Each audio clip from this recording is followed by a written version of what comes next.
एक तांत्रिक समाधि में लीन है। उसी समय जोर जोर से चिल्लाते हुए एक औरत उसके सामने आती है और कहती है, तांत्रिक बाबा, मुझे बचा लो। लेकिन तेरे पीछे तो कोई नहीं लगा हुआ है। तो फिर मुझे ऐसा क्यों महसूस होता है कि लोग मुझे मारने के लिए मेरे पीछे दौड़े चले आ रहे हैं? पिछले जन्म में तूने बहुत से लोगों को मार दिया था, जिसके कारण वो आत्माएं इस जन्म में भी तेरा पीछा कर रही हैं। बाबा, इनसे बचने का कोई तो उपाय होगा। इस दुनिया में कोई भी समस्या ऐसी नहीं है जिसका समाधान न हो।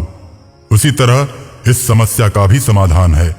बाबा, मैं बहुत परेशान हूँ, मेरी समस्या का समाधान बताइए। इसके लिए तुमको सबसे पहले डायन बनना होगा। डायन बनने के बाद जो भी आत्माएं तुम्हारा पीछा कर रही हैं, उन सब को तुम अपने बस में कर लोगी, और जो जी में आएगा वो तुम उनसे करवा सकती हो। लेकिन डायन बनना इतना आसान नहीं है। डायन बनने के लिए कठिन दौर से गुजरना पड़ता है। अमावस की हर काली रात को तुम्हें 2 बच्चों की बलि देनी होगी। जब तुम लगातार 21 बच्चों की बलि दे दोगी तो शैतान तुम पर खुश हो जाएगा और तुम डायन बन जाओगी। तुम्हारे अंदर 100 शैतानों की ताकत आ जाएगी। मैं डायन बनने के लिए अब कोई भी काम करने को तैयार हूँ। ठीक है, अमावस की रात को बच्चों को लेकर तुम मेरे पास आना। ओम फट स्वाहा, ऐसा कहकर बाबा हवन में घी डालता है। अब तुम यहां से जाओ, अति शीघ्र चली जाओ। औरत वहां से चली जाती है। कुछ ही दूर जाती है, तब तक आत्माओं की आवाज उसे फिर सुनाई देने लगती है। वो परेशान होकर अपने घर में जाकर सो जाती है, लेकिन उसे वहां भी नींद नहीं आती। बार बार अज्ञात आत्माएं उसे परेशान करती हैं। वो मरना चाहती है तो वो आत्माएं उसे मरने भी नहीं देती। आखिर ये फुलमतिया को हो क्या गया है? हमेशा अनाप शनाप बकती रहती है, अजब गजब हरकतें करती रहती है। लगता है इस पर भूत प्रेतों का साया है। अब वो औरत सोचती है कि अगर मुझे इन आत्माओं से मुक्ति पानी है तो मुझे बाबा के बताए हुए काम करने ही होंगे। और ऐसा सोचकर औरत गांव में बच्चे खोजने के लिए निकल पड़ती है।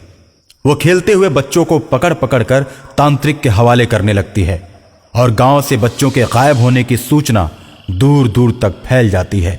फुलमतिया पागलों जैसी हरकत करती है, इसलिए उस पर कोई शक नहीं करता। फुलमतिया बच्चों की बलि देती जाती है। उसके पीछे लगी हुई आत्मा और भी कष्ट देना शुरू कर देती है। फुलमतिया को ऐसा महसूस होता है जैसे उसके बदन पर कोई जोर जोर से मार रहा है। फुलमतिया चिल्लाने लगती है, फुलमतिया, तू क्यों इतनी जोर जोर से चिल्ला रही है? रात को सबकी नींद खराब हो जाती है, कोई भी सो नहीं पाता।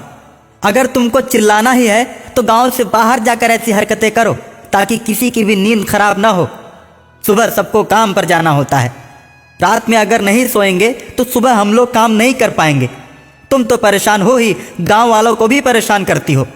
अगर तुमने कल से गांव में चिल्लाना बंद नहीं किया तो हम लोग तुम्हें हमेशा के लिए गांव से बाहर निकाल देंगे। मुझे तुम लोग गांव से क्या निकालोगे? मैं खुद ही चली जाती हूँ। लेकिन आज तो मेरे जाने के बाद, आज तो बच्चे गायब हो रहे हैं, लेकिन कल तुम भी गायब हो जाओगे। शैतान किसी को भी नहीं छोड़ेगा। जैसे मुझे पागल बना दिया वैसे ही तुम लोगों को भी पागल बना देगा। अरे कौन सा शैतान? कैसा शैतान? तू इस शैतान के बारे में क्या जानती है? अगर गांव में शैतान नहीं आता है तो फिर बताओ बच्चों को कौन ले जाता है? मैं कमजोर हूँ, इसलिए तुम लोगों को सिर्फ मैं ही दिखाई देती हूँ। तो फिर ठीक है, मैं कल से फिर गांव में नहीं आऊंगी। ऐसा कहकर फुलमतिया गांव से चली जाती है। गांव वाले अमन चैन से सोने लगते हैं। डायन की सिद्धि के लिए तांत्रिक बाबा के बताए गए पहाड़ों के बीच सुनसान जगह पर जाती है और आत्माओं का आह्वान करने लगती है। तांत्रिक बाबा के बताए हुए मंत्र का जाप करने लगती है। उसकी साधना रंग लाती है और धीरे धीरे एक एक करके उसके सामने शैतान प्रकट होने लगते हैं। तांत्रिक बाबा के मंत्र से वो सभी शैतानों को अपने बस में कर लेती है, क्योंकि वो अब तक 20 बच्चों की बलि चढ़ा चुकी थी। सबसे बड़े शैतान को खुश करने के लिए उसे अब 21वें बच्चे की तलाश थी। 21वें बच्चे की बलि देते ही वो सिद्ध डायन बन जाती। अब फुलमतिया ने गांव में जाना छोड़ दिया था, इसलिए उसका बच्चे हासिल करना मुश्किल हो गया था। एक दिन दैवी शक्तियों से भरा हुआ एक बच्चा उसके सिद्धि स्थल की तरफ अपने आप चला आता है। उसके पूजा के सामान के साथ खेलने लगता है। पूजा के सामान को जैसे ही वो इधर उधर बिखेरता है, फुलमतिया चली आती है और कहती है, तुम तो बहुत ही प्यारे बच्चे हो, लेकिन नटखट भी हो। तुमने मेरे पूजा के सामान को खेल खेल में ही नष्ट कर दिया। आंटी आंटी, मैं तो बच्चा हूँ, मुझे तो कुछ ना कुछ खेलने के लिए चाहिए ही। तुमने तो खिलौने रखे ही नहीं है, तो मैं क्या करता। आंटी मुझे भूख भी लगी है, कुछ खाने को हो तो दो। इतनी सुनसान जगह में परिंदा भी पर नहीं मारता। तुम कैसे आ गए? लगता है दाल में जरूर कुछ काला है। आंटी नहीं, मैं तो भटकता भटकता खेल खेल में यहाँ चला आया। मेरे मम्मी पापा मुझे खोज रहे होंगे, लेकिन मुझे भूख भी तो लगी है। मुझे कुछ खाने के लिए दो, फिर मैं वापस घर चले जाऊंगा। बेटा, जब तूने मुझे आंटी कह दिया तो 2-4 दिन मेरे साथ रह ले, फिर अपने घर चले जाना। फुलमतिया को बैठे बिठाए 21वां बच्चा मिल गया। फुलमतिया मन में सोच रही थी कि अब इसकी बलि देकर मैं सिद्धि प्राप्त कर लूंगी। अमावस की काली रात आ ही जाती है और उस काली रात को फुलमतिया के पास तांत्रिक और शैतान दोनों पहुंच जाते हैं।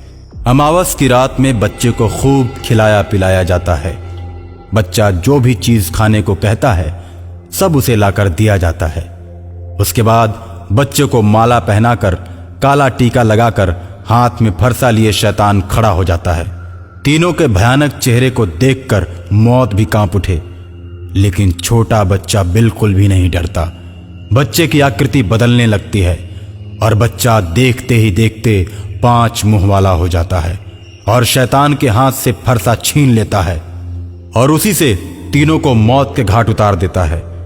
और इस प्रकार उस अमावस की काली रात में डायन की सिद्धि हमेशा के लिए अधूरी रह जाती है और बुरी आत्माएं हमेशा हमेशा के लिए समाप्त हो जाती हैं।